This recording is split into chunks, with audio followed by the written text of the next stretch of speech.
Sawadee Kap. Hello and welcome to Daily Wisdom, Walking the Path with the Buddha. Today is our Pali Canon and English study group, and we're studying the words of the Buddha. We're in volume 5, which is titled The First Stage of Enlightenment, Stream Enterer. We're going to be exploring chapters 21 through 30 today. What we do in this program is I invite students who are in Zoom to be able to volunteer to read a chapter, and then I'll share some teachings on that, and then I'm going to open up to any and all questions that you have. Whether you're in Facebook, YouTube, or Zoom, the chapters before class and or after class, because you've got the words of the Buddha, you've got a reference that takes you back to the Pali Canon, and you've got words from me that are helping you understand how to integrate the teaching into your life and get the most results out of what it is that the Buddha is teaching. So I'd like to welcome all of you, whether you're joining for the first time or you're joining regularly, and I'll invite anybody in Zoom who would like to read this first chapter to go ahead and raise your hand electronically. It looks like Pat has done that, so go ahead, sir. 6 benefits in realizing the fruit of stream entry. Monks, there are these 6 benefits in realizing the fruit of stream entry. What's 6? 1, one is fixed in the wholesome teachings. 2, one is incapable of decline. 3, one's discontentedness is limited. 4, one comes to possess wisdom not shared by others. 5, one has clearly seen causation. 6, one has clearly seen casually arisen objects. These are the 6 benefits in realizing the fruit of stream entry. Thank you. All right. Thank you, Pat. So these are the words of the Buddha of what is the benefit of actually experiencing the first stage of enlightenment. There would have been a significant amount of work to be able to get to that first stage of enlightenment, learning the Eightfold Path and a lot of other teachings as well, implementing that into your day-to-day life as well, because it's not just about intellectual learning. It's about reflecting on that to verify the teachings and then practicing them, making decisions through those teachings. It's kind of like upgrading the operating system in your mind to now start making wiser and wiser decisions based in these natural laws. So there are certain benefits associated with that, and the Buddha's laid them out for you here so that you understand what it is that you're actually headed towards. So the first one is that by the time someone gets to this first stage of enlightenment, they will be fixed in the wholesome teachings. What that means is that you've seen a significant amount of progress by the time you've gotten to the first stage of enlightenment. Your mind's not enlightened yet. There's still more work to do, but you're fixed in these teachings, meaning you know that they're actually leading to enlightenment, that you've seen significant progress to your mind and to your life. Your relationships are improving. You're starting to see the benefits already. And you still have work to do, and you'll know that, but you won't have any doubt about the teachings. That prior to the first stage of enlightenment, an individual will have doubt. They'll have doubt of whether maybe the Buddha even existed or whether he was enlightened. They'll have doubt about the teachings. They'll have doubt about a community that maybe they're part of. They might have doubt about their teacher. They might even have doubt about their own ability to get to enlightenment. But as you're actually doing it and you're putting the pieces together and you're seeing these significant improvements to your mind and your life, you'll know that these teachings are working. And it's just a matter of time to just keep learning and keep practicing and continuing your journey to enlightenment. So you'll be fixed in these wholesome teachings. You won't be looking elsewhere. You won't be looking for a spiritual life in other places. You won't be, looking at other places to figure out like, oh, are these teachings going to work? Or those teachings are going to work? Or these teachings going to work? You'll know that the collection of teachings that you're learning is actually working because you'll have seen the evidence for yourself. Also, once you get to the first stage of enlightenment, the mind is incapable of decline. What that means is that whatever progress you've experienced in terms of concentration and focus, clarity of mind, in terms of any wisdom that you've cultivated, in terms of any kind of progress that you've made, your mind will be incapable of backsliding or regressing because you've made it to a certain point of development and your mind is fixed in those wholesome teachings, and now it's incapable of backsliding and regressing backwards. So that's one of the benefits of getting to the first stage of enlightenment. There's only forward progress from that point forward. Also, getting into that first stage of enlightenment, you'll notice that your discontentedness is limited. You'll still be experiencing discontentedness in the first stage of enlightenment. Even in the third stage of enlightenment, there's still some minor discontentedness. It's not until the 4th stage where the mind's actually enlightened where there won't be any discontentedness whatsoever. But whatever discontentedness you're experiencing in the first stage of enlightenment, it's a mere fraction of what it once was when you were off the path to enlightenment. So if you had a certain amount of bitterness or harshness or hostility or whatever it is that was in your mind, whether it was guilt or shame or sadness or shyness or whatever it was, embarrassment, any of these discontent feelings that you're experiencing, stress and anxiety, it will be limited. It'll be a mere fraction of what it once was because you've done a certain amount of work to be able to get to that point in the first stage of enlightenment. And that's where you're seeing the progress. There's certain wisdom that you will have in this first stage of enlightenment that not other people have. And this is where you really need to keep your conceit in check, because you will have been learning about the natural laws, you've been learning about the world around you, and you're going to notice that things become easier and easier for you. It becomes effortless. You are presented with a certain challenge where in the past you might have looked at it as a problem. You might have been kind of dragging yourself through your day. You might have been exhausted and tired at different times. You're going to notice your mind becomes a bit more cheerful, a bit more bright, a bit more uplifted in that first stage of enlightenment as you're progressing. Even in the jhanas, you'll experience some of those things. And this is all from cultivating wisdom of the natural laws. And now when you have that wisdom, you'll need to appreciate it and not allow your conceit or your ego to come in, because you're going to be around friends and family, coworkers, neighbors, people like this that are encountering certain challenges in their day-to-day life. And it's going to seem like such a drag for them. It's going to seem like it's such a big, enormous problem. And you're looking at it and you're hearing what it is that they're saying. And to you, it's just so simple and so easy because of this wisdom that you have.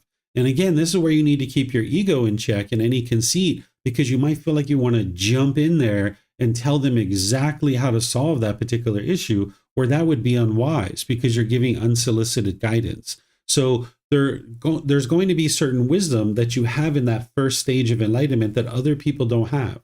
There's more wisdom that you need to cultivate from the first stage of enlightenment and onwards, but you will have a significant amount of wisdom to have gotten to that first stage of enlightenment.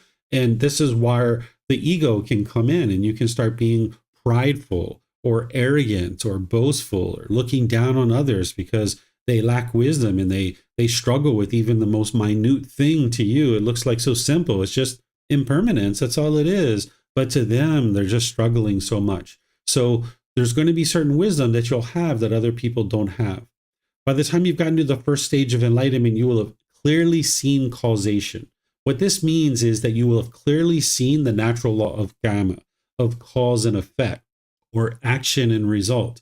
That you don't believe in the natural law of karma, you've seen it with your own two eyes. That you know that it's true with 100%.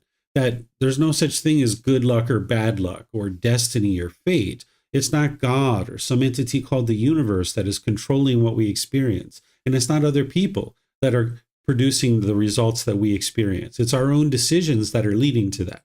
So for example, if you went outside, which I don't suggest you do this, but if you went outside and you punched someone in the face, what do you think is going to happen? They're probably going to punch you back, right? Or they're going to pull out a knife or a gun, or their friends or family are going to attack you. Maybe they call the police and you get arrested. That is your karma. That is the unwholesome karma from the unwise decision. But likewise, if you go out into the world and you're polite, kind, friendly, and respectful to people through your intentions, your speech, and your actions, more likely than not, what you're going to experience is people being polite, kind, friendly, and respectful to you. That is the karma. And if you can see this very clearly, then you've clearly seen causation, that you know that this natural law of karma is true. Because when we talk about cultivation of wisdom and wisdom that you have that others don't have, it's the wisdom of this natural law. That's what the Buddha is helping you to awaken to. When we talk about awakening to enlightenment or to be awake, it means to have cultivated wisdom.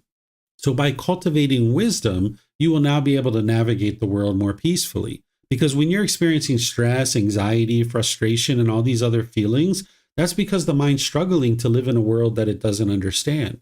But when you cultivate the wisdom of this natural law, you will now be able to navigate the world more peacefully. Just like with the natural law of gravity, we struggled with that, but slowly but surely we awoke to that natural law, and now we don't struggle with it anymore.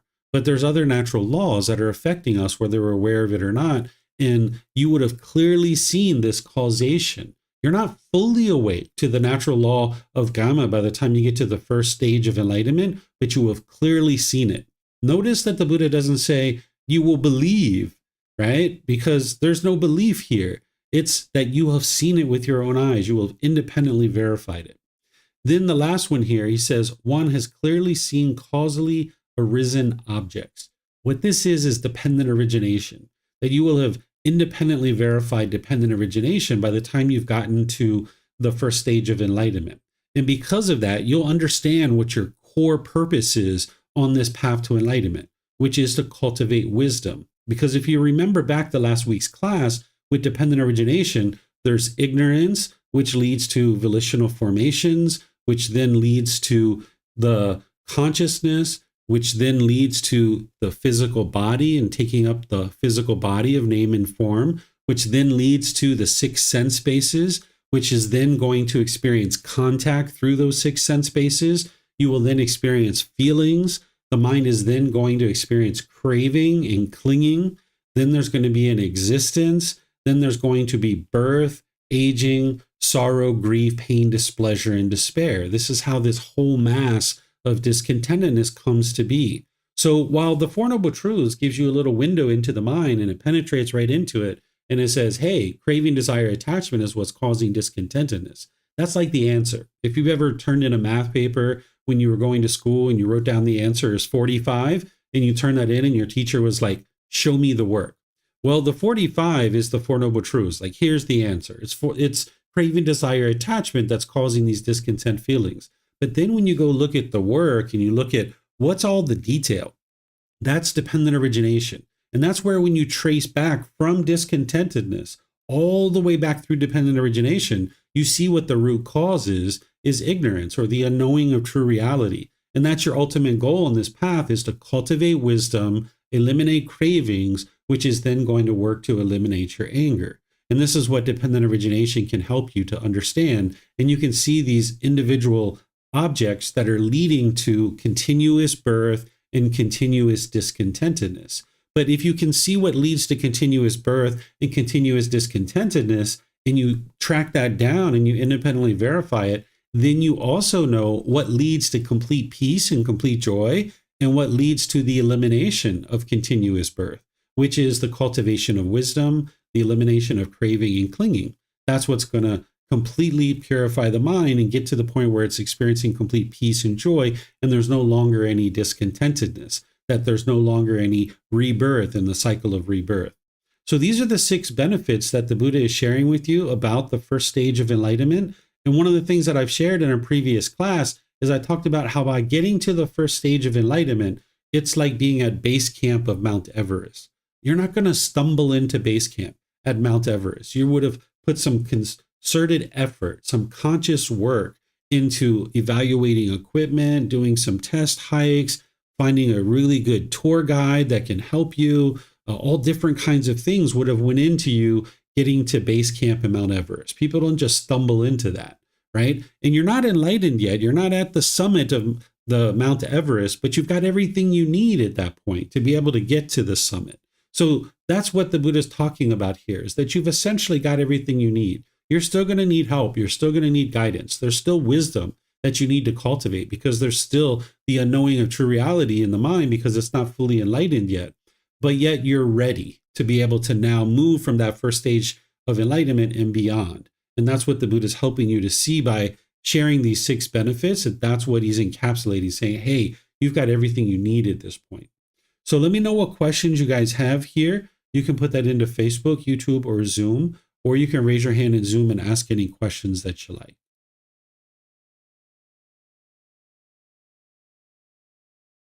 Okay, I'm not seeing any questions anywhere. So let's move to the next one, chapter 22. Is there someone who would like to read this one?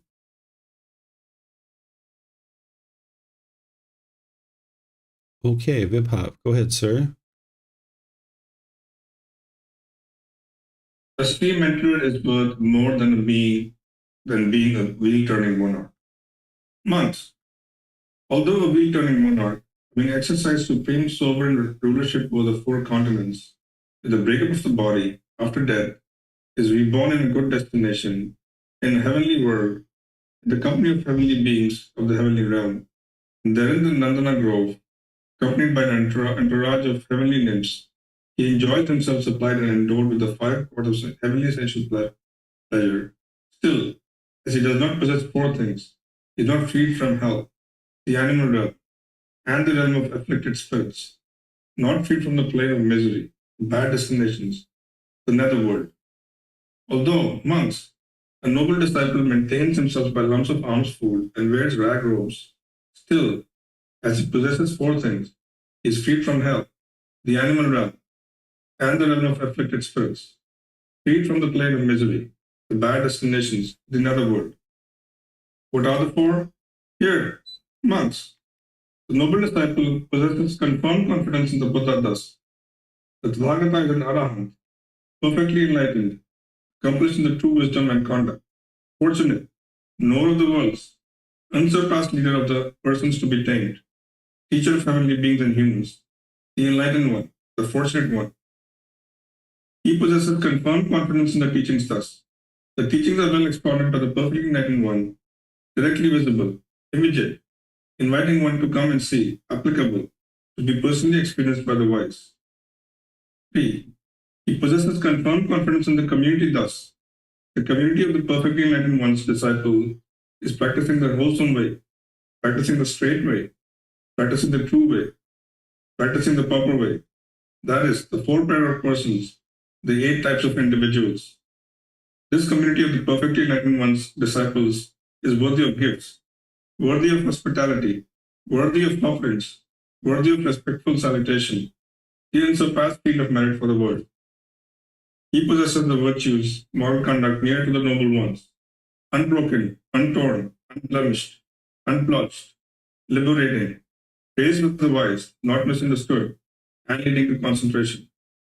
He possesses these 4 things, and, monks, between the obtaining of sovereignty over the 4 continents and the obtaining of the 4 things, the obtaining of the sovereignty over the 4 continents is not worth the 16th part of the obtaining of the 4 things. Thank you. All right. Thank you, Vibhav. So first, let's talk about what a wheel-turning monarch is, because I'm not sure if we've talked about this in this program yet.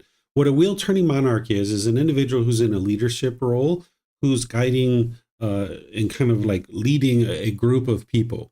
And during the lifetime of the Buddha, this was typically kings or queens that were kind of ruling over maybe 5,000 people, 10,000 people, 100,000 people, and so forth and so on. So those individuals, the Buddha would refer to if they were sharing his teachings in terms of making decisions through his teachings, he would call them a wheel-turning monarch.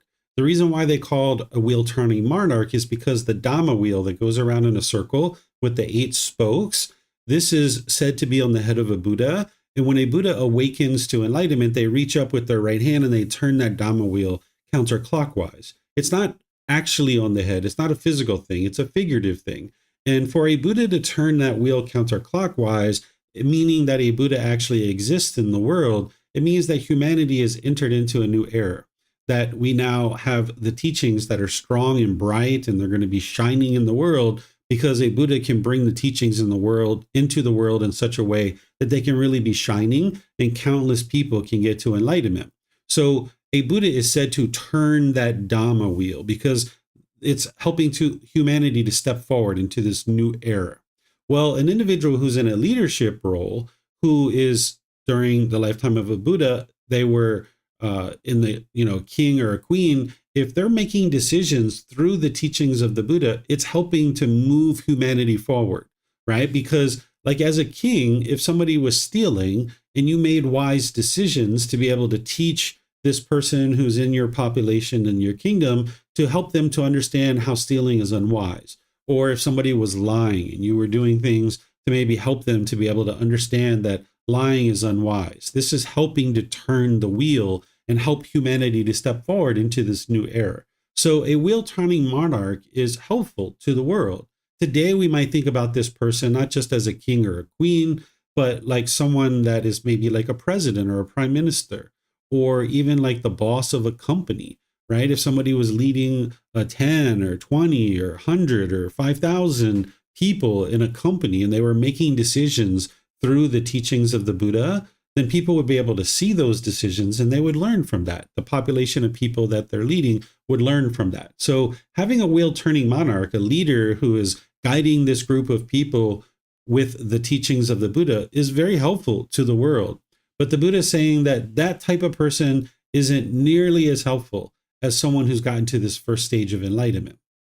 Someone who's gotten to the first stage of enlightenment, they will no longer be reborn into the lower realms. We've talked about that in previous classes, that because this individual is functioning as a better and better human being, getting into that first stage of enlightenment, if they die in that stage, they will come back into the human realm. They will never again be reborn into the lower realms. So he talks about that in this paragraph, that the hell, animal, and afflicted spirits realm are not realms that that individual would be reborn into.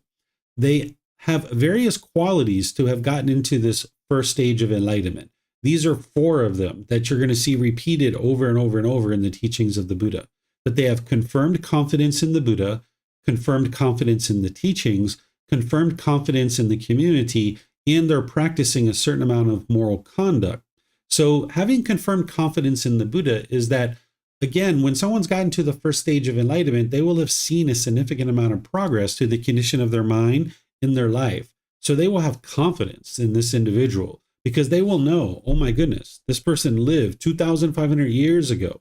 He spoke and he taught his teachings. And here I am today learning those teachings, and I see the progress that I'm experiencing because of that. That individual was definitely a Buddha, because a Buddha meets 3 criteria. Is they get to enlightenment by themselves without the help of any teachers or any guides. They dedicate the rest of their life to sharing their independently discovered teachings with countless people, and countless people will get to enlightenment during that person's lifetime. And then they will preserve their teachings in such a way that countless more people will get to enlightenment after their death. So if you're studying the teachings of the Buddha from 2,500 years ago, and you're experiencing progress on the path to enlightenment, you know that he was definitely a Buddha because his teachings are here and available for you to be able to now make your way to enlightenment, and you can see that that's occurring. So you'll have confidence that this individual lived because you can learn his teachings, you can reflect on them, and you can practice them and see that they actually work. And through your independent verification, you'll be able to independently verify his teachings. And you'll be able to see everywhere around you that his teachings exist. When you're walking down the street and you experience impermanence, there's the Buddha.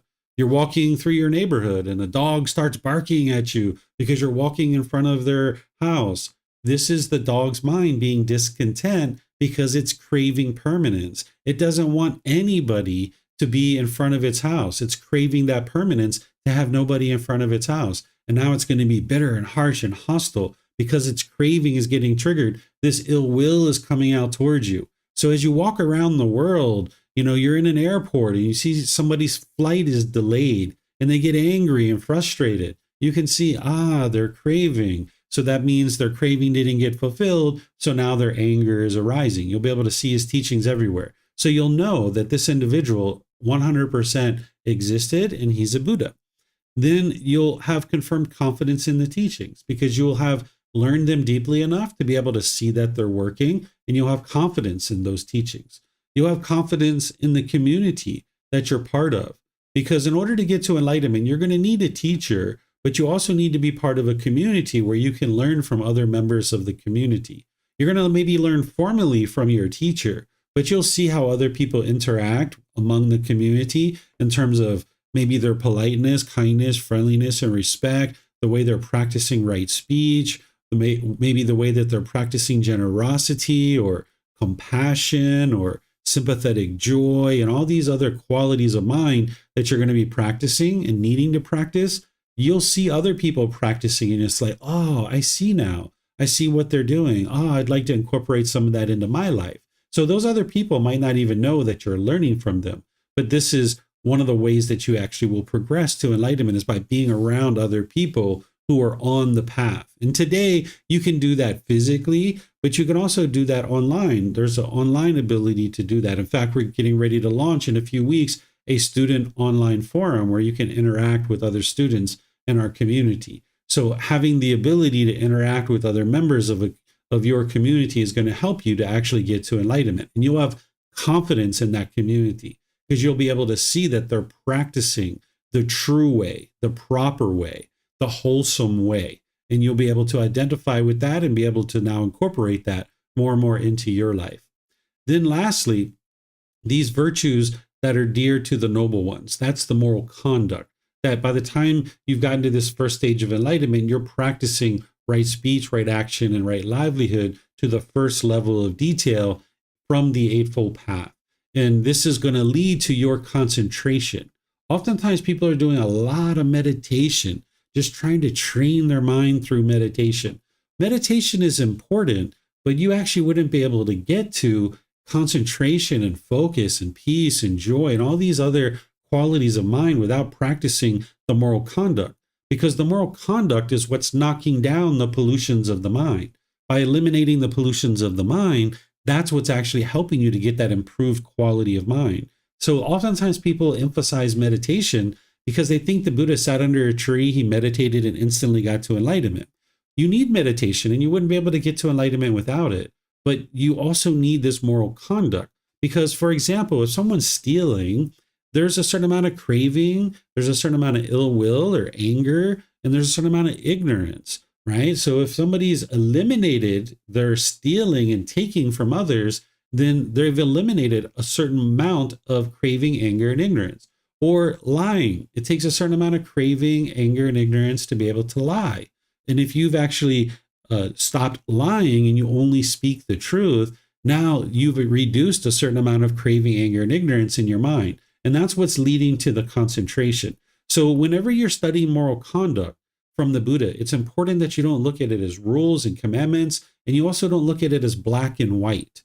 That's sometimes how people look at moral conduct, is like black and white. Always do it this way and never do it that way.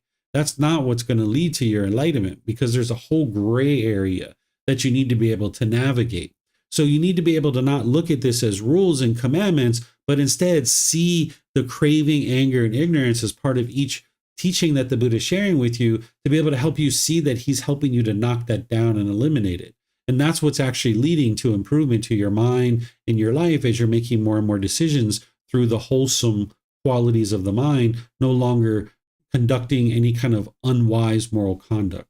So let me know what questions you guys have here on this, which is these 4 qualities that the Buddha is teaching you. And he's saying that, this person is more beneficial to the world than a wheel-turning monarch, because this individual is actually going to be able to help other people and influence other people to be able to make their way to enlightenment. These first 3, we refer to them as the triple gem or the triple jewel. And then you have the moral conduct as well. So you can ask questions by putting that into Facebook, YouTube, or Zoom, or you can raise your hand in Zoom and ask any questions that you like. Okay, I don't see any questions. So we'll go to the next one, which is chapter 23. There's someone who would like to read this one? Okay, Kristen, go ahead, ma'am. Thank you, teacher. Oops. What? Okay, chapter 23, yes? Yes. Okay, sorry. Okay, chapter 23. There cannot be alteration in a stream enterer. Monks, there may be alteration in the 4 great elements, in the earth element, water element, the fire element, the wind element. But there cannot be alteration in the noble disciple who possesses confirmed confidence in the Buddha, in the teachings, in the community. Therein, this is alteration, that the noble disciple who possesses confirmed confidence in the Buddha might be reborn in hell, in the animal realm, or in the realm of afflicted spirits. This is impossible. Monks, there may be alteration in the 4 great elements, in the earth element, the water element, the fire element, the wind element, but there cannot be alteration in the noble disciple who possesses the virtues dear to the noble ones. Therein, this is alteration, that the noble disciple who possesses the virtues, moral conduct, dear to the noble ones, might be reborn in hell, in the animal realm, or in the realm of afflicted spirits. This is impossible. All right. Thank you, ma'am. So here, remember, whenever the Buddha is talking about the 4 great elements, he's talking about material objects. He's talking about the physical body. That's how they would describe these things: earth, water, fire, and wind. Where today we use things like atoms and cells and molecules. We have much more detailed scientific methods to be able to describe these things, where during his lifetime, that was the way they would describe it.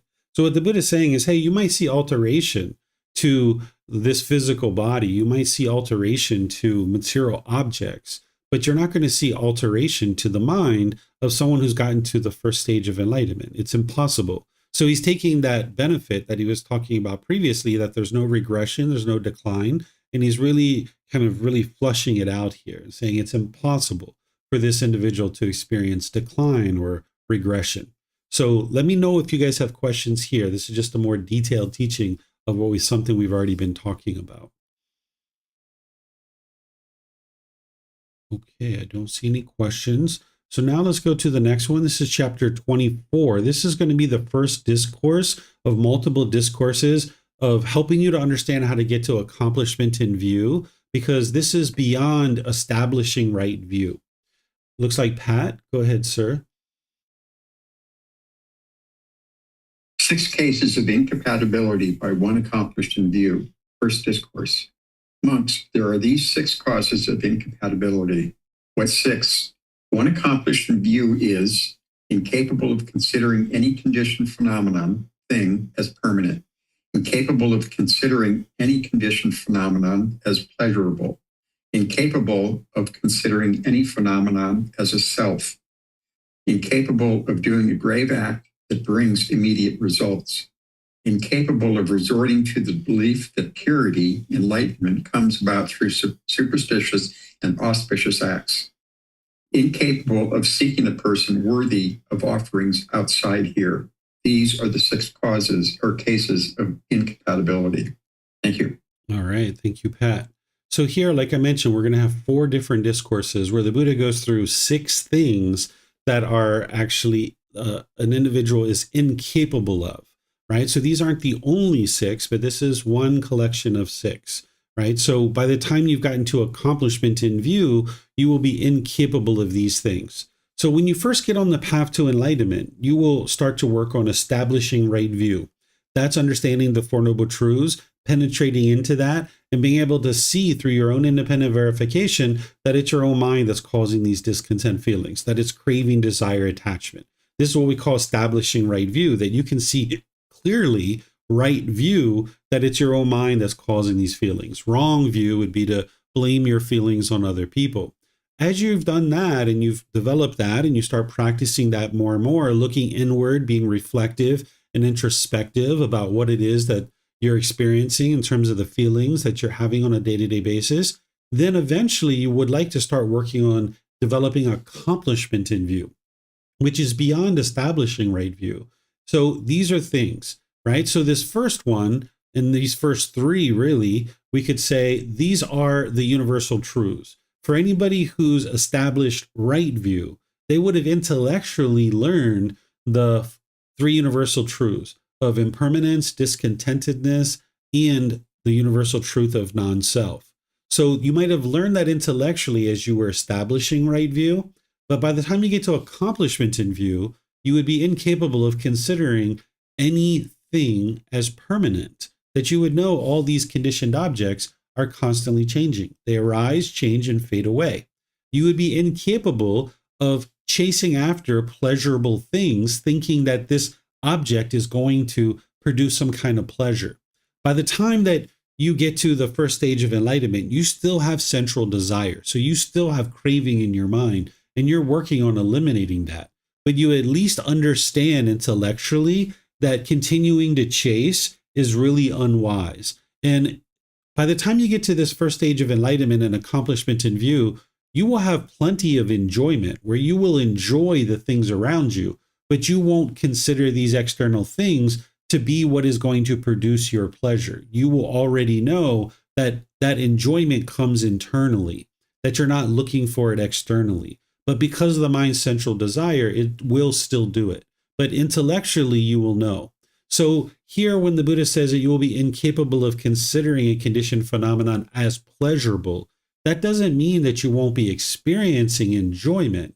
It means that intellectually you understand external objects isn't what's going to produce pleasure for you because that's undesirable. It's only temporary. Where in the past, you might have gotten so excited about that new phone that's coming out and you're going to purchase that new phone and you just can't wait to get to the store and get that phone. Or maybe it's a new car or a vacation, or you just get so excited about that external thing. And then, of course, as you guys know, once you get the thing, you're experiencing happiness, but then that happiness fades away. You will have seen enough of that by the time you get to accomplishment in view, and you'll know intellectually that it's unwise to seek pleasure externally. And this is where more and more you can start training your mind to enjoy something without conditioned pleasant feelings. That sounds kind of strange for some people because you probably enjoy something when you're experiencing conditional happiness. That's what you're experiencing now.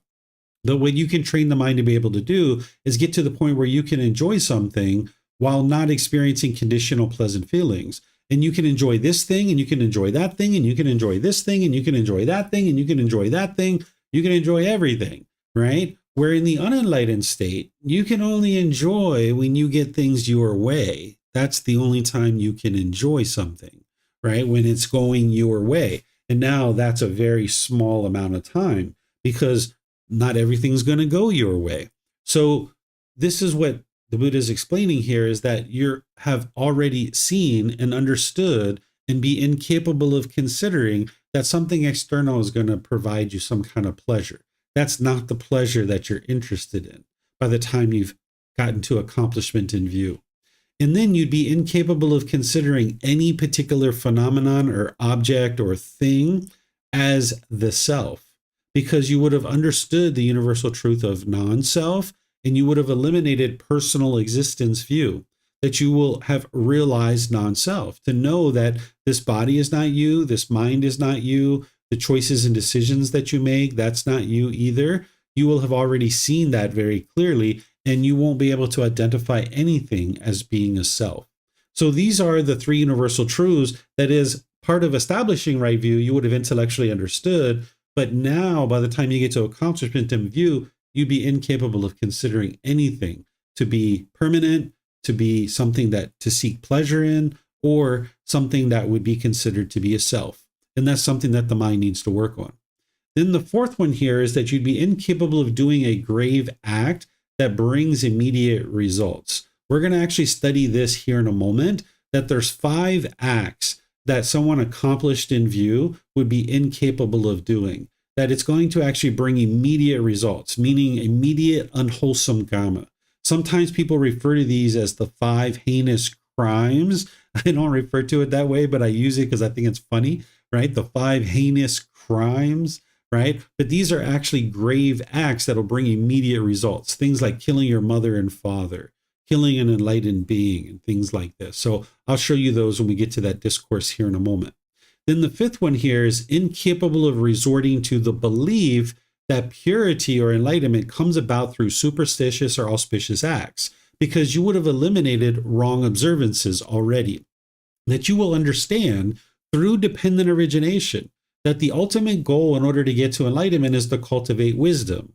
And there's no amount of superstitious or auspicious acts that's going to lead to enlightenment. Because if you've penetrated into dependent origination, you know what the number one problem is, which is ignorance or the unknowing of true reality. So there's no amount of rites, rituals, ceremonies, worship, prayers, things like that that's going to produce wisdom. You need to be able to get to wisdom in order to be able to break up dependent origination and utterly destroy it.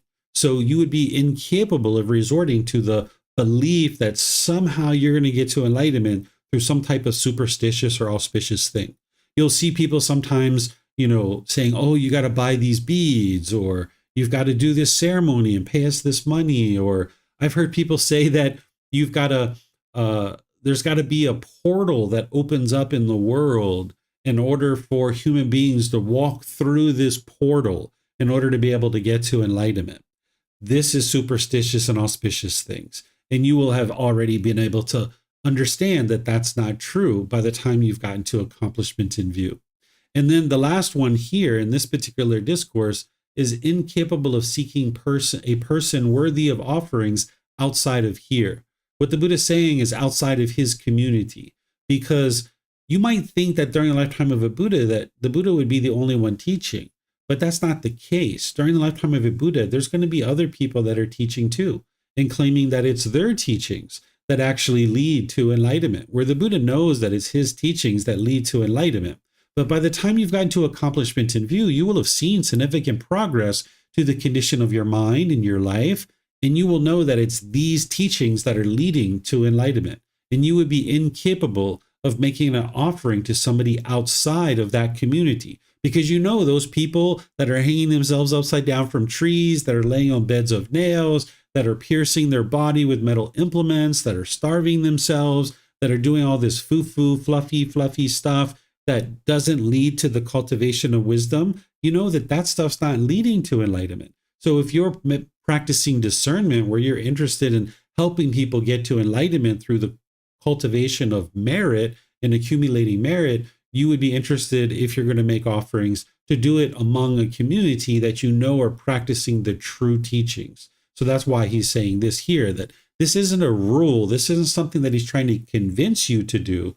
He's just saying this is what you would do, because you will have already seen the truth, and you would already know on your own that it's these teachings that are leading to progress for your enlightenment, and you'd be interested in potentially seeing other people get access to those same teachings. So you'd be incapable of making offerings outside of that community.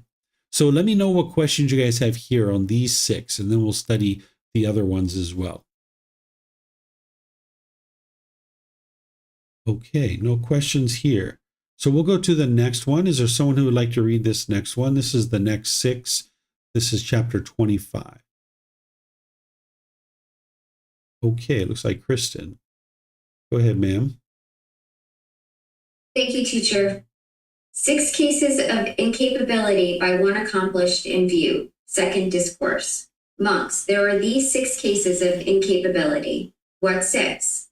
One accomplished in view is 1, incapable of residing without deep respect and politeness toward the teacher. 2, incapable of residing without deep respect and politeness toward the teachings. 3, incapable of residing without deep respect and politeness toward the community. 4, incapable of residing without deep respect and politeness toward the training. 5, incapable of resorting to anything that should not be relied upon. 6, incapable of undoing an 8th existence, undergoing an 8th existence. These are the 6 cases of incapability. Okay, thank you, Kristen. So these are another 6, right? We have 4 discourses here that, remember, by the time you've gotten to accomplishment in view, you're in that first stage of enlightenment. Your discontentedness is a mere fraction of what it once was. You're seeing all this progress in terms of your cultivation of wisdom. Your mind is improving. You're getting more focus and concentration. Your relationships are improving. You're going to see all this progress. And you will know that whatever teacher it was that helped you to be able to get to that, they would have helped you out of the kindness of their heart, right? They're not charging you $10,000. They're not, forcing you to do any particular thing. They're just helping you without any expectation of anything in return. And that person that has helped you, you would have deep respect towards that person and politeness, because that person was able to help you to be able to experience this improvement to your mind and your life. So you'd be incapable of residing without that respect or politeness towards that person. The same thing for the teachings and the community, because again, there's been that a certain amount of progress. So you'd have this deep respect and politeness towards the teachings themselves and this community who you've been learning with, and you've been slowly being able to see how to model your practice as you've been progressing along the path. Then you'd also be incapable of residing without deep respect and politeness towards the training. So there's the teachings themselves, but then there's the day-to-day training and knowing that this training is working to help you. Then there's incapability of resorting to anything that should not be relied upon.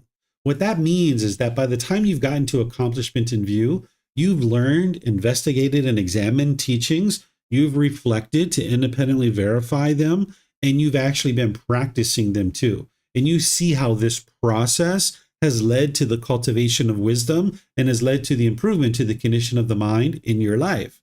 So you're going to be incapable of just relying on something that instead you would like to see the truth. You would like to see it for yourself, right? Like the other day I was downstairs and my son made himself some food, and, he's like almost 14 now. And, of course we remember when he was a little kid and he was eating certain foods, and he made this big bowl of here in Thailand, we call it kai palo. It's eggs, and there's like 9 eggs in this huge bowl with rice in there. And he said, "All right, Dad, I'm going upstairs to eat." And I was like, "You're going to eat all those eggs?" He's like, "Yeah, I eat 9 eggs now for every meal, or at each meal. Whenever I eat this, I eat 9. I was like, "I don't think that that's true." I was like, "I would like to see it with my own eyes." He's like, "All right, I'll sit right here and eat it in front of you." So he ate downstairs instead of going up to his room, right? You would like to see it for yourself, right? Not every single thing like this. This is kind of like something that I was just interested in seeing. And if he was like, "No, I'm just going to go up to my room," okay, no big deal. See you later, right? But in terms of like you making decisions, you're going to need to make decisions in order to be able to get to certain results in your life. And you're going to know that making decisions based in wisdom, making decisions based in truth is what's going to actually lead to those wholesome results. Whenever you make decisions based in untruths or misperceptions or things that are not true reality, then you're going to experience unwholesome results. So you will have made enough wise decisions to get to this first stage of enlightenment and accomplishment in view, and seen this progress to your mind, that you will get to the point where you're going to verify each individual tiny thing as you're making your way forward in life. That it's never just going to be an assumption about one thing or another. You'd like to see it with your own eyes. And that's how you're going to be able to cultivate wisdom. So you'll be incapable of resorting to anything that should not be relied upon, because you're going to have investigated and examined things through the investigation of the teachings, reflecting on them to verify them, and then practice them. And you'll see that result that it's produced. And you'll do that not just with the teachings of the Buddha, but with your daily life too, right? If your son or your daughter comes to you and says, "Hey, Mom, Dad, I cleaned my room." Okay, let me go see, right? You're not going to just be like, "All right, whatever," right? You would like to, "All right, let's go take a look," right? And now you go take a look and you see for yourself. Okay, great. I see you've cleaned your room, right? So you're not going to just assume things by the time you get to accomplishment in view, because you're going to need to get to 100% wise decisions in all situations. And you can't do that if you just make assumptions, because in that situation, you're just clinging to a perception. And if you make assumptions, it's going to lead to unwholesome results for you.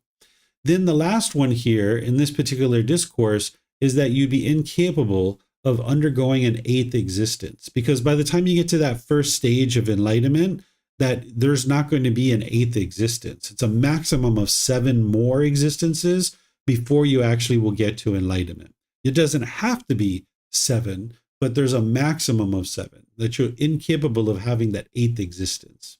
So let me know what questions you guys have here on this particular discourse. Remember, you can put that into Facebook, YouTube, or in Zoom. Okay, I don't see any questions anywhere. So let's go to the next one. This is the 3rd discourse, chapter 26. Is there someone who would like to read this?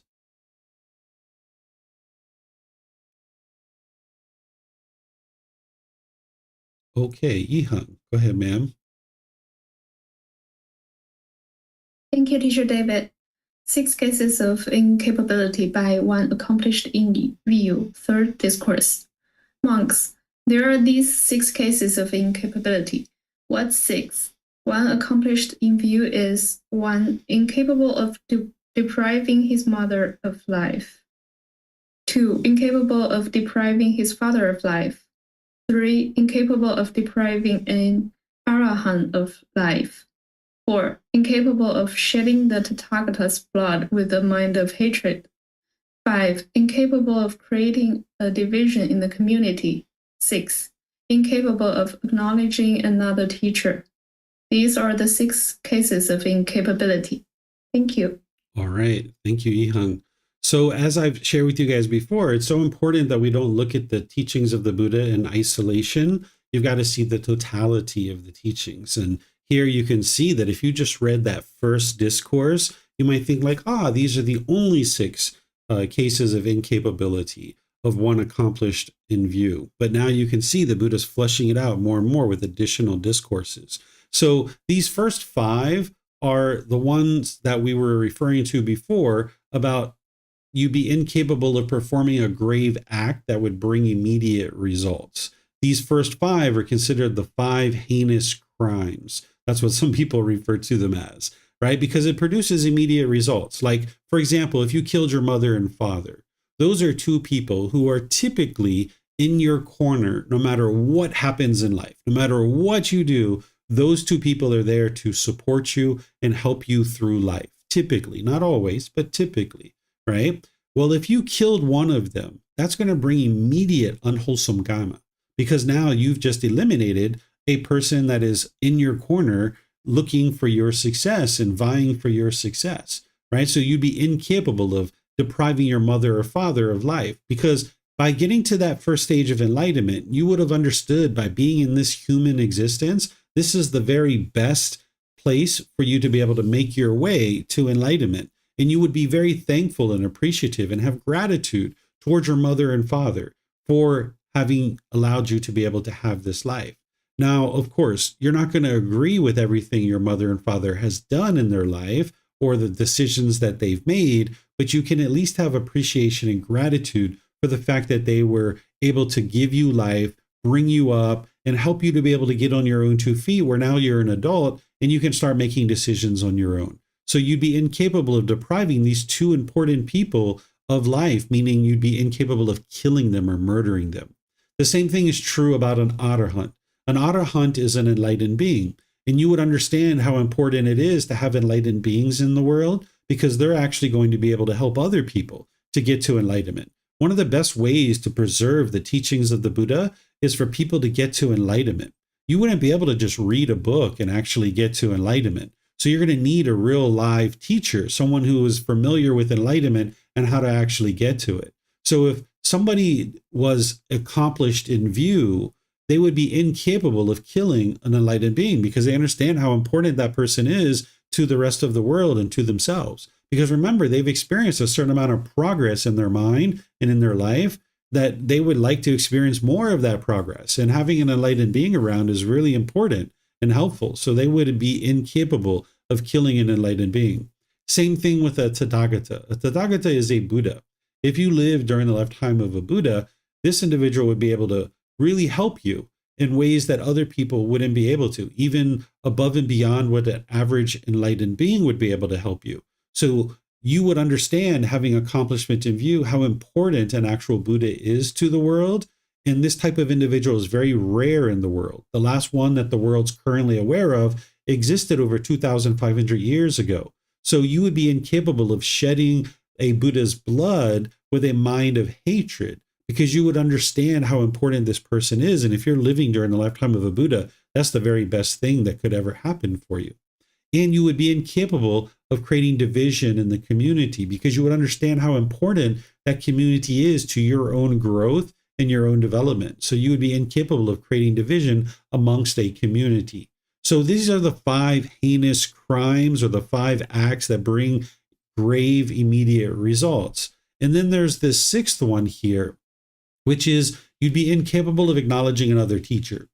And the reason why is because you've experienced so much progress, and you know that that teacher was the one that was helping you to be able to get to that. And you'd be incapable of acknowledging another person as being a teacher, because if this particular person has helped you get to that significant progress, well, you know it's just a matter of time before you actually learn enough from that person to be able to then get to enlightenment.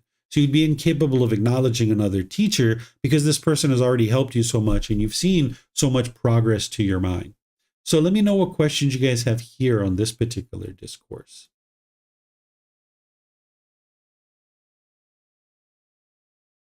Okay, I don't see any there. So we'll go to this last one as part of this series, which is chapter 27.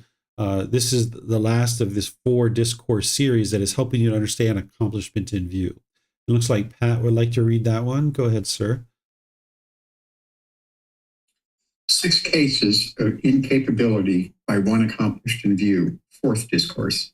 Monks, there are these 6 cases of incapability. But 6. One accomplished in view is incapable of resorting to the view that pleasure and pain are made by oneself. Incapable of resorting to the view that pleasure and pain are made by another. Incapable of resorting to the view that pleasure and pain are both made by oneself and made by another. Incapable of resorting to the view that pleasure and pain are not made by oneself, but have arisen by accident or chance. Incapable of resorting to the view that pleasure and pain are not made by another, but have arisen by accident or chance. Incapable of resorting to the view that pleasure and pain are made neither by oneself nor by another, but have arisen by accident or chance. These are the 6 cases of incapability. For what reason? Because the person accomplished in view has clearly seen causation and casually arisen objects. These are the 6 cases of incapability. Thank you. All right. Thank you, Pat. So here the Buddha is saying that these 6 things an individual would be incapable of if they've gotten to accomplishment in view, because they've clearly seen the natural law of karma and they've clearly seen dependent origination. That if you thought that pleasure and pain was made by one's self, then that means that the mind hasn't realized non-self, that it doesn't realize that it's not oneself that's causing these discontent feelings. It's craving, desire, attachment, and the lack of wisdom in the mind. That's what's actually causing it, not oneself, because there's no self here.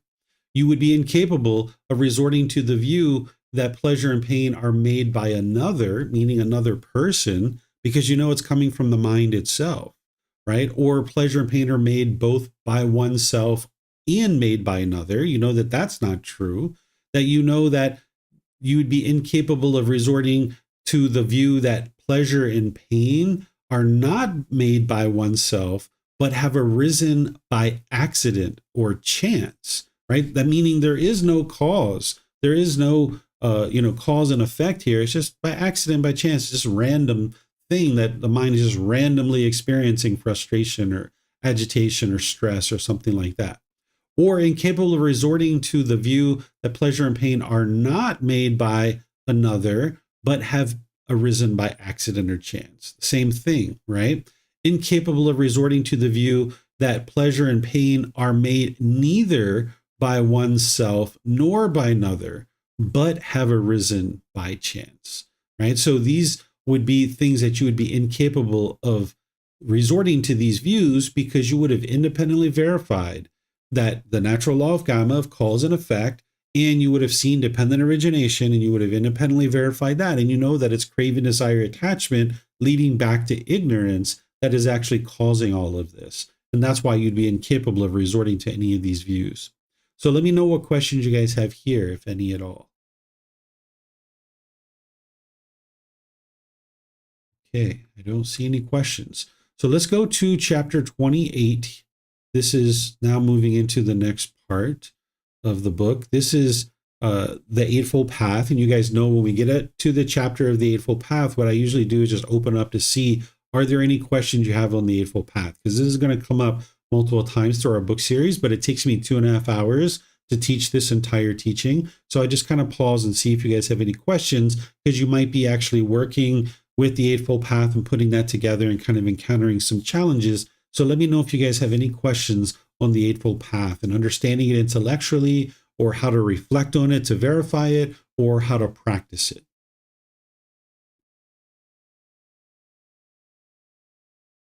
Okay, I don't see any questions. One thing I would like to point out, if you guys aren't actively reading these books, of course, I encourage you guys to do that. But one of the things that I have here in these books that I don't have in the first volume is I explain the jhanas and what you'll experience when you're in the jhanas. If you're putting together the Eightfold Path really well, eventually you're going to be experiencing these enhanced qualities of mind, which is the jhanas. And at that point, your practice needs to pivot, and you need to start focusing on the 10 fetters more closely. The Eightfold Path is generally training the mind to eliminate the 10 fetters. But when you get into the jhanas, you need to start targeting them one by one with very specific tools and techniques to be able to eliminate them. So knowing that you're in the jhanas is actually very important and very helpful, because now you can really start targeting the individual fetters and make your way to enlightenment. So if you haven't read this to understand what the jhanas are and how to know that you're in the jhanas, this would be helpful. I'm teaching a class all next week at the temple, which is called Experiencing the Jhanas and the 4 Stages of Enlightenment, where I'm going to be helping people understand the jhanas and the 4 stages. So I teach that I teach it twice a year. So you might be interested in watching those recordings or attending the classes live, because if you've been practicing for a certain period of time and you've been developing your mind, you may be experiencing the jhanas and be ready to even move beyond that. So this is something for you to be able to read if you're not already reading these regularly as you go through week by week. And now let's get down to the next chapter, which is chapter 29. Is there someone who would like to read this? Okay, Yihang, go ahead, ma'am. Yes, thank you, Teacher David. I actually also have a question regarding the right speech. Sure. May I? Mm-hmm. There was a situation that I had a conversation with a friend, and she was saying that she's happy to see there is a teacher called Sadhguru from India. I'm not sure if you're aware of, but anyway, she said she wants to attend that activities that teacher Sadhguru is holding, because she saw that, or she thinks he's the one who is enlightened because he himself said that. And then at that moment, the mind, like my mind was thinking, I want to say, it's clear that he's not enlightened because of his saying that. Is that, if I said that, is that a slander? If they're asking you a question, I wouldn't. So they didn't ask you a question. If you just said that, this would be giving unsolicited guidance. So it would be unwise for you to say it. And yes, it would be considered slander because you're talking about that person directly. But what you can do is, let's just say she said to you, hey, Yihang, I'm thinking of going to see this person, Sadhguru, and he says he's enlightened, and that's why I would like to go see him, and I'd like to learn from him. And instead of you saying, since Sadhguru says that he's enlightened, that means he can't be enlightened. Instead, you can say, based on what I have learned, I can't speak about Sadhguru and what he may or may not be experiencing, but everything that I've learned is that someone who claims to be enlightened means that they're not enlightened because they're still being boastful and arrogant and prideful. So if she's asking you the question, you can share it that way by just talking about what you've learned about what it means to share that you're enlightened without talking about that person directly. Okay. Thank you, Teacher David. Yeah, if you don't use a person's name or you don't reference a particular organization or company or something like that, you can't slander that individual because you're not referencing them. So that's why you can talk generally about what you know as teachings versus about that person specifically. Okay. Mm-hmm. And also, if they never ever ask questions in a conversation, would that be wise that maybe I keep myself quiet? You can offer guidance, but you need to be able to be skillful with that. Like if someone says, oh, I'm so excited, I'm going to see this teacher who claims that they're enlightened, you can say, well, are you interested in my thoughts on that? Or would you like my opinion on that? You can ask them that, and they're either going to say yes or no. And you've got to be prepared for them saying no sometimes because of impermanence. They're not going to always say yes. And just because they say no, it doesn't mean they don't respect you or they don't care about you or they don't think you're an intelligent person. It just means that in that situation, they're saying no. So you could offer advice. And the Buddha teaches that if you have someone who's close to you that you think will heed your advice, you can do these kinds of things, but you need to do it skillfully, where you first ask if they're open to your suggestions. And now, even if they say yes, what do you have to say, Yihang? And you start sharing. Sometimes you're 15, 30 seconds into sharing and their ego or their craving can rise up. and they can become very angry. Because if they're craving to go to this event and you're giving them evidence to show that it's unwise to go, now their craving isn't getting fulfilled. So they can get angry and they can attribute that anger to you. And if you notice that, it would be wise for you to back away from the conversation in terms of, changing the subject or moving to something else, because a person's craving and anger can arise or their ego can arise. So just because they say yes, that they would like to hear what you have to say, doesn't mean that they're truly interested in hearing what you have to say. They might say yes, but when you start talking, you can see that clearly they're not interested in what it is you have to say. And it's best for you to just change the subject and move on to something else. Okay. All right. Thank you. Yep. How a stream enterer is called. Monks. When a noble disciple thus understands as they really are the cause and the passing away of the world, he is then called a noble disciple who is accomplished in view, who is accomplished in vision, who has arrived at 3 true teachings, who sees these true teachings, who possesses a Chinese wisdom, who possesses a Chinese true wisdom, who has entered the stream of the teachings, a noble one with penetrative wisdom, one who stands squarely before the door to the deathless enlightenment. Thank you. Okay, thank you, Yihang. So for someone who understands as they really are the causes in the passing away of the world, this is dependent origination.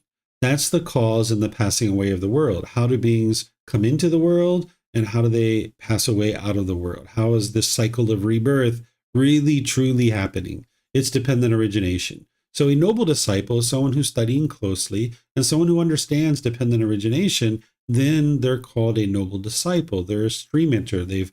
There are other things that they would need besides just that. It's not just learning dependent origination that's going to get you to the first stage of enlightenment, but that's one of the key things. And now that's where the Buddha says, okay, this person is accomplished in view.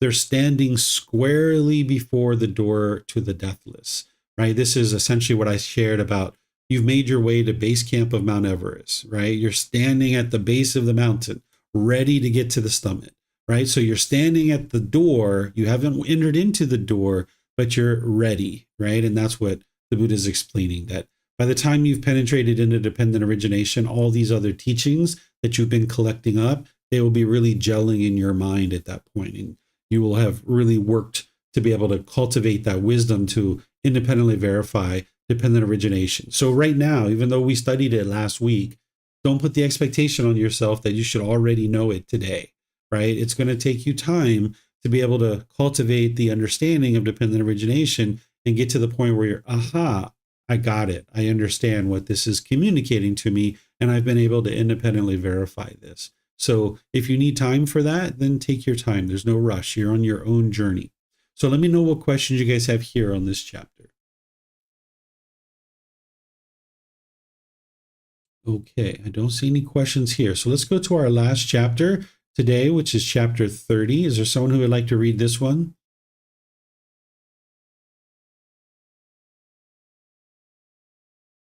Okay, Kristen, go ahead, ma'am.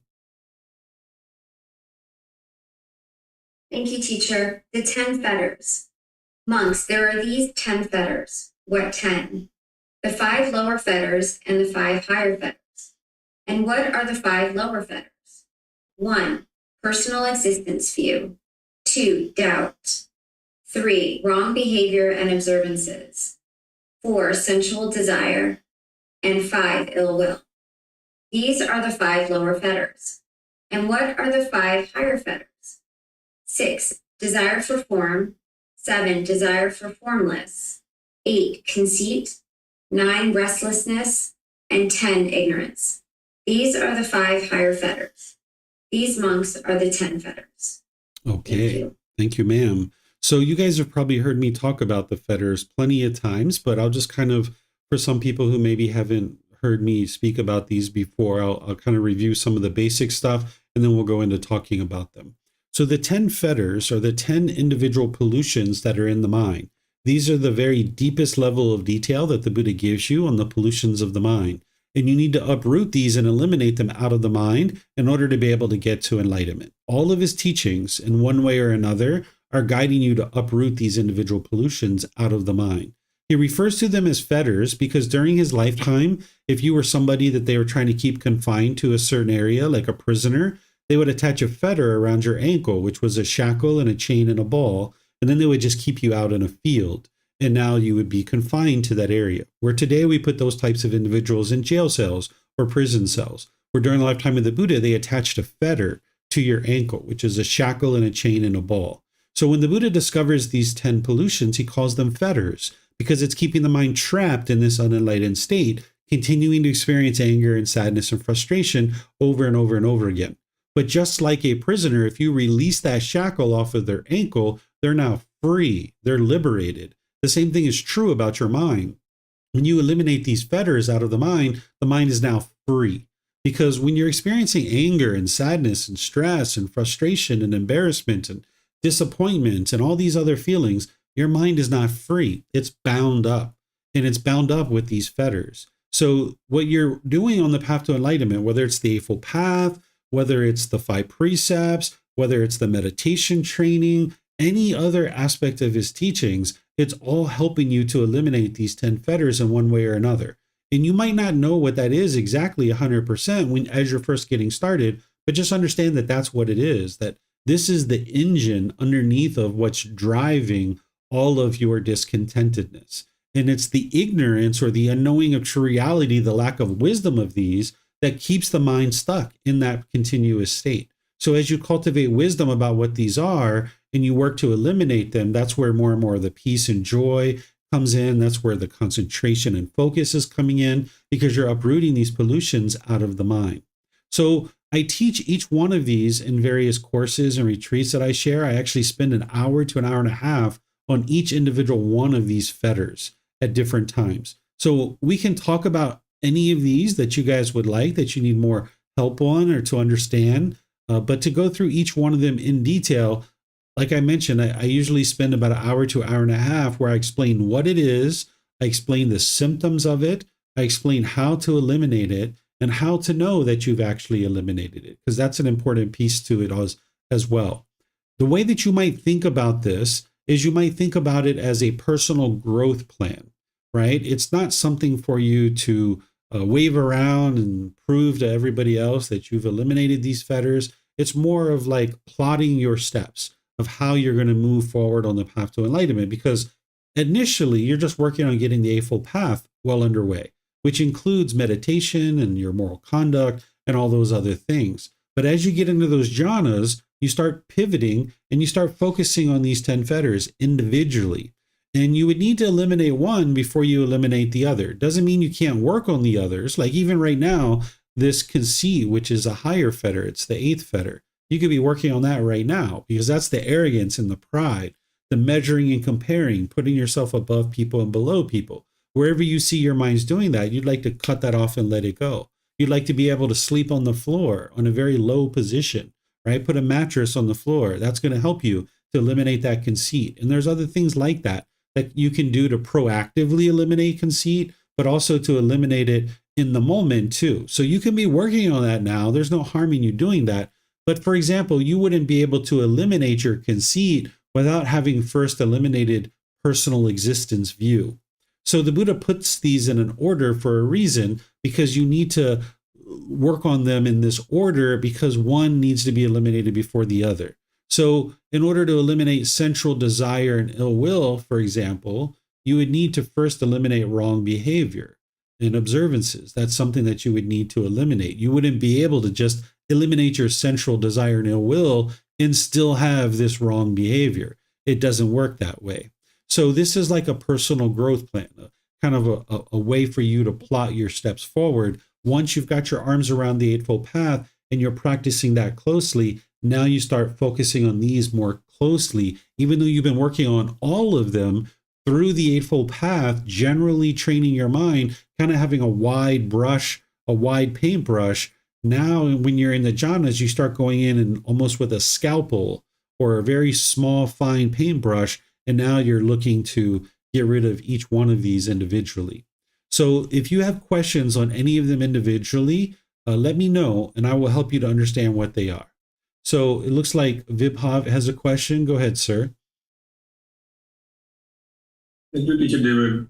I think you and I were discussing when you were here, and we were talking about like wrong livelihood, not having. If you were like, for my example, if I'm working in IT and I'm not, or tech and I'm not, that's not the right livelihood for me. I could still be working on the other fetters and possibly eliminating them, and then as and when the livelihood changes or becomes a right livelihood,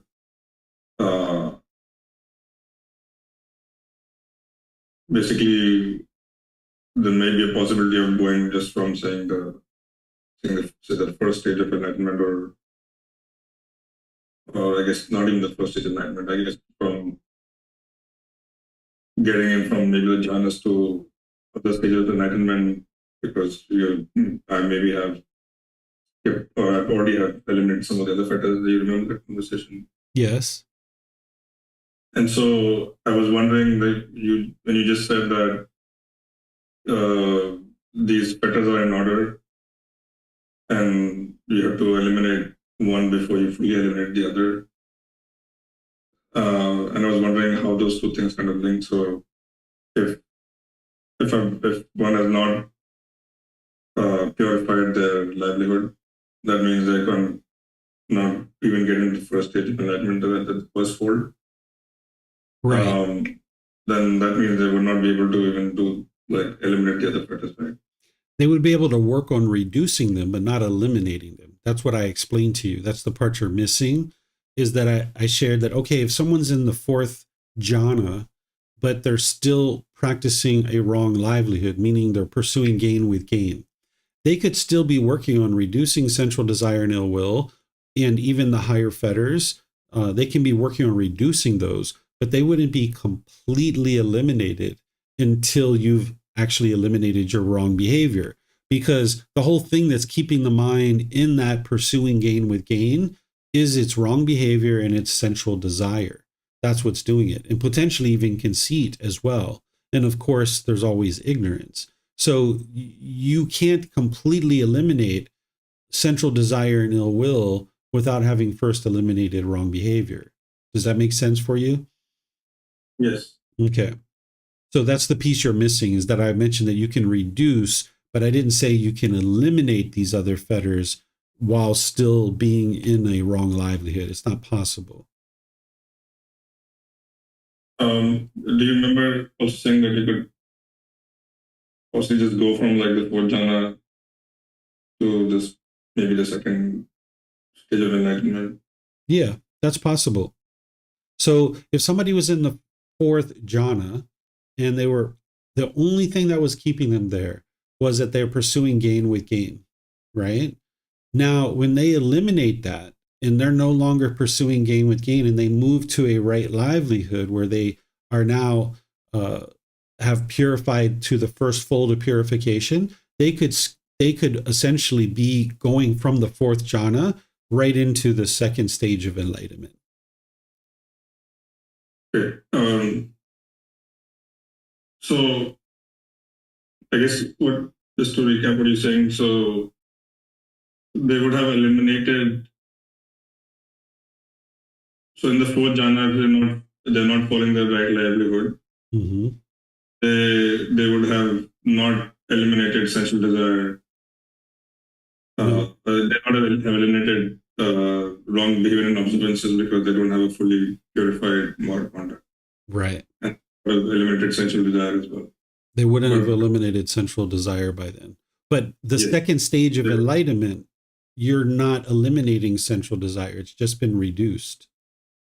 Right. Mm-hmm. But they would have eliminated personal existence view and potentially in our example that we're sharing. Yeah. Yeah. So basically, what could happen is that because they've eliminated personal existence view and doubt, once they purify their right livelihood and they're practicing all the other moral conduct, Mm-hmm. They eliminated wrong behavior and observances, so they could potentially just go through to the second stage of enlightenment. Right. And if they had already eliminated ill will, and the only thing that the essential desire was, or eliminating essential desire, keeping them from eliminating the essential desire was their wrong livelihood, they could potentially even go to the third stage of enlightenment because they've eliminated, once they purify their livelihood, they would have eliminated wrong behavior and observances, essential desire, and that would be an extremely, extremely, extremely, extremely, extremely rare situation. But it is possible. Thank you. Yeah. Because if someone has enough central desire to keep them in a livelihood with wrong behavior, there's going to be other central desires too. There's not going to be just that one little central desire holding on. There's going to be others. And if there's central desire in the mind, there's going to be ill will as well. Right, but you also said, I think last week we discussed is that if you eliminate sensual desire, then these go together. Yeah, they go together. If you eliminated sensual desire, then you eliminated ill will.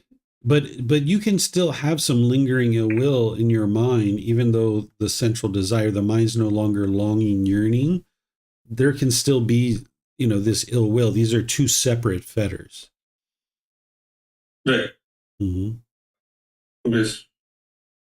So you're saying that ill will can still be there in the mind, even though sensual desire is.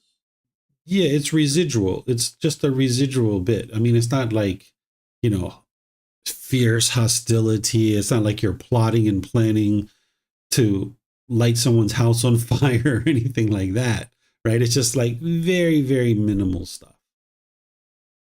Okay, so these could go together, or they could still be some lingering ill will, even if sensual desire. Yeah, there can just be some lingering residual ill will. That's where the loving kindness meditation and practicing loving kindness in day-to-day life is going to help you to target that. Okay, thank you. This really helps. Mm-hmm. Sure. Okay, it looks like Calvin has a question. Calvin is saying, teacher, why is the fetter categorized into higher and lower? Because it helps you to understand how to progress on the path. Like I mentioned, that you wouldn't be able to eliminate conceit, for example, if you hadn't eliminated personal existence view. So you really focus on the lower fetters first, even though you can be working like proactively. Like right now, if you started sleeping on the floor with a mattress on the floor, you're working on eliminating conceit, right? And right now, you're actually working on eliminating ignorance too by cultivation of wisdom, right? So by having them as the higher and lower fetters, it helps you to prioritize. What is it that I really need to be focused on here? So it's giving you that personal growth plan. Okay, I think Calvin might have asked another question. Oh, thank you. You're welcome. Okay. All right. It looks like Kristen might have a question. Go ahead, ma'am. Thank you, teacher. I have a question. It's about last week I didn't make it to class, but I did read the chapters and then listened, and just had a question about how the interlocking steps with when it comes to the consciousst finding name and form. So I understand. So at death, if we still have craving, ignorance in the mind, then we, and the volitional formations, whether it's like through speech or body or mind, then those two things create a consciousness. Is that right? And then from there, that consciousness needs to find a body, name, and form. So something for it to sort of. So the question then is, who determines, or how does it get determined, like what body you end up being born into, or the existence of that next, or that consciousness? Like who determines that? Like, I know when I was reading a little bit about the being in the first stage of enlightenment, like you may be born into like a good family twice, something along those lines. So, but if you're not in that first stage of enlightenment, how do you know, like, how do you know where you're going to go? Whether it's, I guess it's a question. Sure. So it's all cause and effect. There's no being who's determining. So you're asking like who determines? If we would like to answer that question, it's you. It's your decisions that determine where you're going to be reborn. You're not specifically saying, I want to be reborn in the animal realm. That's not what it is. Or I want to be reborn in this specific family. But whatever the state of your mind is at the time of death, that's what determines what's going to happen next. So there's this cause and effect. So if there's craving, that means there's ignorance in the mind. And now with this ignorance and craving, that means there's going to be rebirth. And the amount of ignorance and the amount of craving is going to determine which realm you're born into, right? So if you have extensive amounts of ignorance, extensive amounts of craving, extensive amounts of anger, it's the hell realm, right? And if there's a fair amount of ignorance, craving, and anger, it's going to be the animal realm. And then there's a lesser version is going to be in afflicted spirits. But if you've purified your mind to a certain degree, you could come back to the human realm, and or you could be reborn into the human realm. I'm sorry, the heavenly realm. Now, sometimes people like to think that there's just one door to get in. So the Buddha explains that if you're in the first stage of enlightenment, that you can be reborn into the human realm. And if you're in the third stage of enlightenment, that you're going to be reborn into the heavenly realm. But that's not the only door. You could actually not be in the first stage of enlightenment or not be in the third stage of enlightenment. And you could actually still be reborn into the human realm again. And you could actually still even be reborn in the heavenly realm, right? You can even go from the hell realm straight up to the heavenly realm. It's very rare, but it's possible. The Buddha talks about this. You can go from the heavenly realm down into the hell realm. You know, these beings are being reborn all throughout these different places. So sometimes people think that there's only one door, which is getting to the first stage of enlightenment, and that's the way to get back to the human realm. But actually, even someone who's not in that, you'll see in the words of the Buddha, where he even talks about someone in the jhanas can be reborn into the human world, even can be reborn into the heavenly world, and even someone who's not in the jhanas can also be reborn into the human realm or the heavenly realm, because it's the quality of your mind and the state of the pollution of the mind at the time of death. So there's this cause and effect relationship that is producing this. So it's your decisions that are leading to whatever results you experience. Okay, and will I then also get to choose? Say I'm going to come back into the human realm. Do I get to choose the body? It's not that specific. Okay. It's a natural. It's a natural law, right? Okay. So like this phone with the natural law of gravity, you know, I'm not determining what rate it drops at. I'm not determining, you know, its trajectory through the air and all these other things. There's forces of the natural law of gravity that's determining that stuff. All I'm deciding is to let go, right?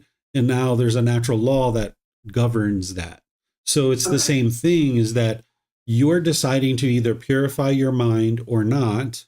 And now at this time of death, this natural law is going to function automatically.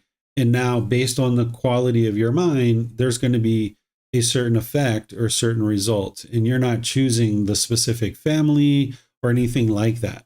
If you die in a certain region of the world, you will tend to be reborn back into that same region of the world. Not always, but generally that's what happens, because this natural law is not exact, right? It's not an exact thing that it says like, you know, it's always going to happen this way and it's never going to happen that way. That's not the way that this natural law functions. So there's things like this that I can share with you that you'll see through the teachings of the Buddha, that he shares that, you know, if you die in a certain region of the world, you're going to generally be reborn in that same region of the world and things like this. But there are also cases where someone dies in one region of the world and they're reborn in another region of the world. It can happen. It is possible. So we can describe these kinds of things and you can start to understand it but you're also going to see when we get to volume 6, volume 6 is all about the natural law of karma. Even though the whole book series is really about the natural law of karma, volume 6 really goes in and targets the natural law of karma. You'll see a certain chapter where the Buddha says, if you try to discern the exact result of karma, it would lead to your madness or frustration. So when we talk about the natural law of karma, we can talk generally about these types of things. Like if someone said, hey, David, if I cheated on my wife, what's going to happen based on the natural law of karma? Well, I can say, well, you're probably going to experience fights, arguments, potentially sexually transmitted diseases. You could end up getting a divorce. You could lose your reputation in the community, so forth and so on, right? These are all possibilities. But in terms of like the exact result, that's where the Buddha says if you tried to determine that, it would lead to madness or frustration, because the way that any one particular decision affects each individual being is going to be unique to that each individual being. And you'll see this when we talk about the natural law of karma in the next volume, how the Buddha talks about this lump of salt and how it affects different people in different ways. Okay. All right. Thank you, teacher. And then one last question. Ted had a question. Did Bailon eat those 9 eggs? He did. He did. And he showed it to me, and he made sure that I saw it. And then the next day I saw his mom, and I said, did you know that he eats 9 eggs now? She said, yeah, I know. I went looking for it because I was going to eat part of it, and he had already eaten it all. And then there's this other dish you guys might know, kaijio. It's like an egg omelet. And I said, he told me that he eats 6 eggs whenever he makes that. And she said, yeah, that's what he's eating now. And I was like, oh my gosh, I had no idea he was eating so much. Because I eat out of both of us, I eat with him more than she does. But somehow she found out that he eats this amazing amount of food more, quicker than I did. And I don't know how that happened. It doesn't matter to me, but this boy's eating some food. Yeah. All right. Thank you, teacher. Yeah. You're welcome. All right. So let me see if we have any questions anywhere else. And by the way, he edits this podcast, so he's probably going to hear this, or he will hear this. All right. I don't see any questions anywhere else. So, all right. Well, what I'll do then is just end by thanking all of you guys for joining. Thank you for your interest to learn and understand the teachings of the Buddha. Next week, we're going to be in the next 10 chapters. So you might decide that you'd like to study those before class and or after class. Tomorrow in our group learning program, we're going to be in chapter 19 of volume 1. This is titled The Difficult Human Existence, Sickness, Aging, and Death. This is where I teach about the life story of the Buddha and these 3 challenges that you'll experience, which is sickness, aging, and death, in helping you to understand how to deal with these situations. And then, like I mentioned, all next week, I'm teaching the experiencing the 4 jhanas in the 4 stages of enlightenment, that particular course. So you're welcome to attend any of that you'd like as well. So thank you all so much. And perhaps I'll see you guys in a future class. Be well and take care. Sawadee ka.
Thank you again for watching. Enjoy your meditation. Look forward to seeing you online and answering any questions that you might have. Thank you so much.